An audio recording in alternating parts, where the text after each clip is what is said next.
So laces, it's a good idea to change your laces when you do your boots. I would say for most guys that aren't in really muddy, if you're in mud and water all the time, you're gonna have to do this more often.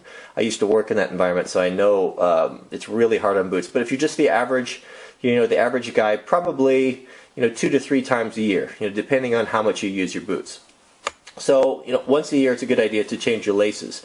It's really hard to find really good quality laces. I have only found them in one place, and not to sound like a broken record, but that's White's. I order them from them online. I just buy them like a half dozen at a time. I think they're like $4 for a pair, but they're unparalleled. They're super thick, and they hardly ever break. I bought a brand new pair right before I needed a pair, and I didn't have time to order them from a local boot store. They lasted 6 weeks before they busted and tore off. These will last upwards of a year, and that's everyday use, maybe even longer. But these are really nice. So if you need good quality leather laces, which I prefer over the canvas, go through White's. They have excellent. So we have the laces, saddle soap, and then if you guys have to dress up your boots or you have to have a higher shine, whether it be military or law enforcement, a good horsehair brush is a good way to finish them off. So not necessarily for the working guy, but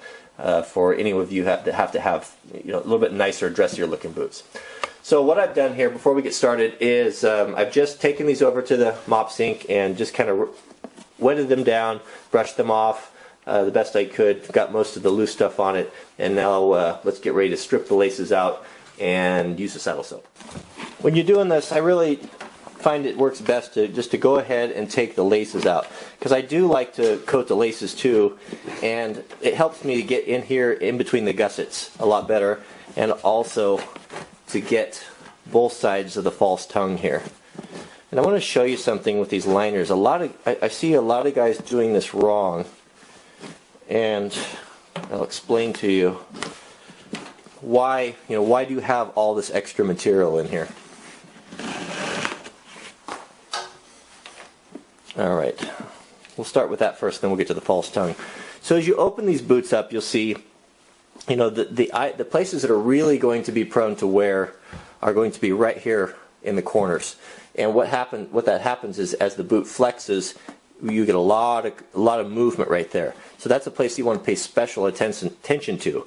So when I take the laces out, I can clean all the stuff out of here, and I can really pack open offs in there and do it, get the boot really thoroughly covered.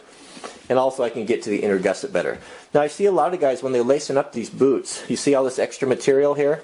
There's a reason for that, and the reason is most guys I see, well, a lot of guys I see just kind of tuck it back in there and they leave a single layer right here. What you're supposed to do, the reason for this is it's meant, let me pan up here a little bit. It's meant to fold over, giving you 4 layers of leather, as you can see right here. See how I've got that folded over? You have 4 layers of leather between your laces and your shin bone.